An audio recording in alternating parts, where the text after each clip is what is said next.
जैसे ये परमात्मा कबीर साहब ने हमें आकर बताई, आपको ये विश्वास रखना चाहिए कि परम पिता परमेश्वर आए हैं, उन्होंने सही बताया। अब आत्मा की सगाई कर दी परमात्मा ते पूर्ण ब्रह्म ते और दास बिचौला बना के। अब आपको ये याद दिलाए जाते हैं कि अपने पति के घर पे क्या क्या सुख होगा, और फिर उमंग भरेगी उस दुल्हन की तरह हमारे अंदर, और कति आनाकानी नहीं होगी, चलेंगे जब यहाँ तय इतना चासा चढ़ेगा जैसे परमात्मा, वहां तो जाए पार पड़ेगी। तो ऐसा हमारा ध्यान हरदम वहां रहेगा, जैसे पति भरता पति से राती आन पुरुष निभावे और बसे पी हर में और फिर सुरत प्रीतम में, ऐसा ये सहज ध्यान कहावे, ऐसा ध्यान लगावे। जैसे लड़की की शादी हो जा, ससुराल से फिर वापस आ जा, और फिर उसका एक पल भी चित, ठीक है माता पिता बहन भाई से सारे ढंग तो रहती है, पर उसके अपने पति से एक पल भी वो चित नहीं हटता। ऐसे जब हमें ये ज्ञान और वास्तविक सुख का अनुभव हो जाएगा, फिर इस संसार में हमारा ये सहज मेडिटेशन, हमारी सुरती उसी के चरणों में, और उसी के सुख को, वहाँ क्या क्या सुख है, यहाँ कितना कष्ट है, वो हरदम हृदय से हटे नहीं। इसलिए हमारा चित्त हम हमेशा उस परमेश्वर के चरणों में लगा रहेगा।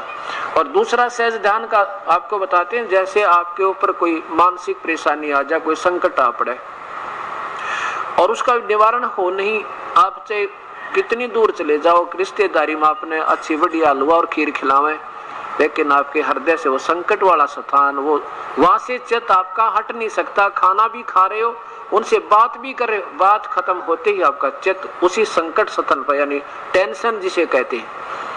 अब जैसे एक व्यक्ति ने लड़की की शादी करनी थी, 50,000 रुपये उधार लोन ले लिया, ऋण ब्याज पे, और फिर आमन नौते देने चला गया, और तिजोरी यानी जिसमें सो रखा था उस अलमारी को खुले छोड़ गया गलती से, और 1000 किलोमीटर जाकर याद आई शाम ने, वो होते हैं तो भाई अलमारी खुली छोड़ आया है परमात्मा, गरीब आदमी मुश्किल से तो ब्याज लिया था, ब्याज पर लोन धन लिया, ये मालिक कोई निकाल ना ले जा। अब वो बात भी करे उनसे, नोता भी देवे है, रोटी भी खा रहा है, उसके लिए खूब उसको खातिरदारी भी हो रही है, पर उसका एक पल भी मन उस तिजोरी तो नहीं हटता। ऐसे ये सहज समाधि होती है। सुमरन की सुध यों करो जैसे दाम कंगाले, कह कबीर विसरे नहीं फिर पल पल लेवे संभाल। सुमरन की सुध यों करो जो सुर भी सुत माही, कह कबीर चारा चरत वो बिसरत कबहू नाही। ये सहज ध्यान है। कैसे? जैसे चारा चर रही है, जैसे चारा चर रही है गऊ, और ध्यान उसका अपने बच्चे पे होता है।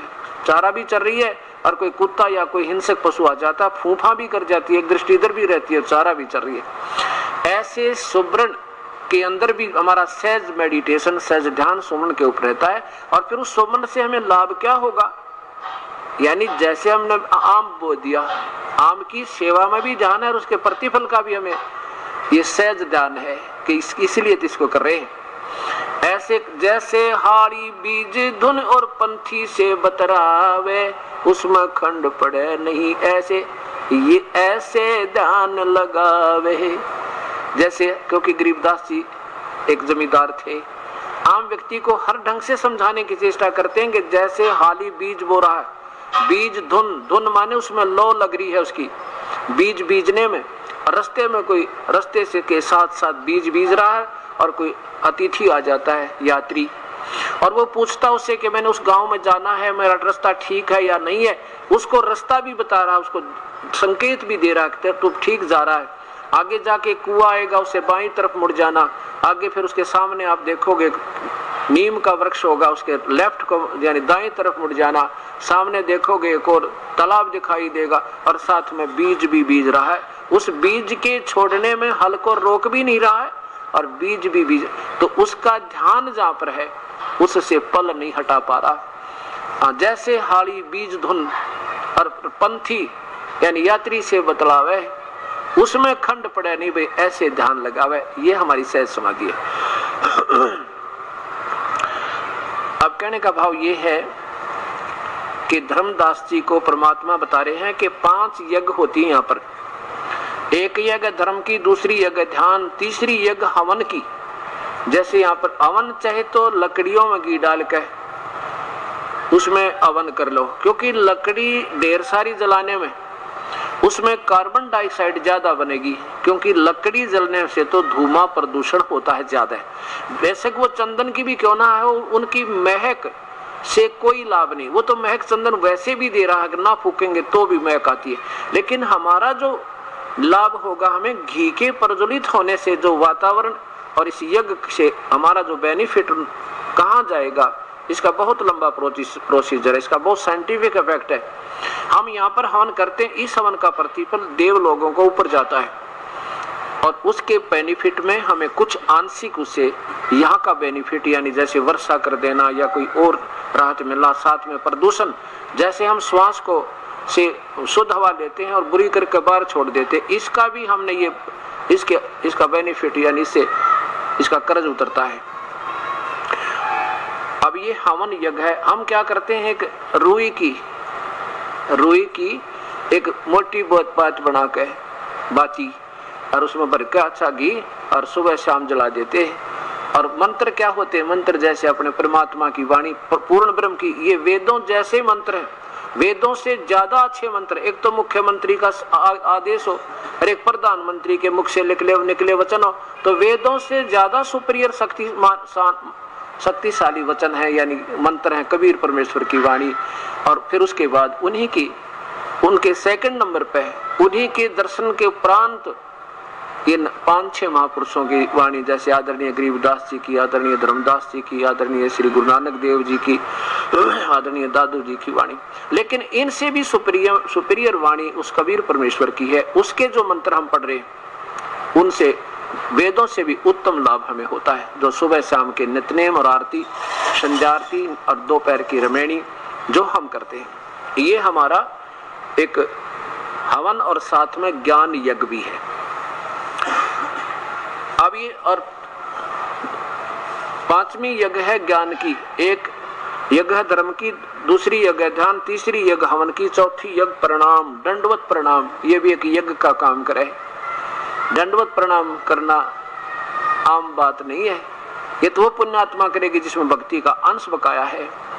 और जिनके अंदर भक्ति अंश नहीं है वो झुक नहीं सकते, क्योंकि उनमें वो कीमत अभी बनी नहीं। जैसे सरसों होती है, सरसों, और वो सरसों जब तक उसकी फली आ जाती है, लेकिन फली में सरसों के दाने नहीं बनते, तब तक वो फली ऐसे खड़ी रहती है आकड़ के। और क्योंकि उसमें कच्चे दाने हैं, ना खल बने ना तेल, योज किससे काम नहीं हुआ, इसलिए उसमें अकड़ है, क्योंकि उसमें वह कीमत नहीं जो उसने झुका दे। और धीरे धीरे वो परिपक्व जब हो जाती है तो ऐसे लटक जाती है, जमीन को छूने को हो जाती है, उसके बस की बात नहीं। ऐसे जिन पुण्यात्माओं में पिछला भक्ति अंश है, अब एक बार तो करोड़ सा लग गया, भैया अच्छी जगह आ गया, सारे बूंदे लौटे, यानी तो सारे लेटते हैं, ये क्या असभ्य सा लगता है। लेकिन नो ना बेरा, ये असभ्य नहीं, ये बिल्कुल सभ्य कर्म है।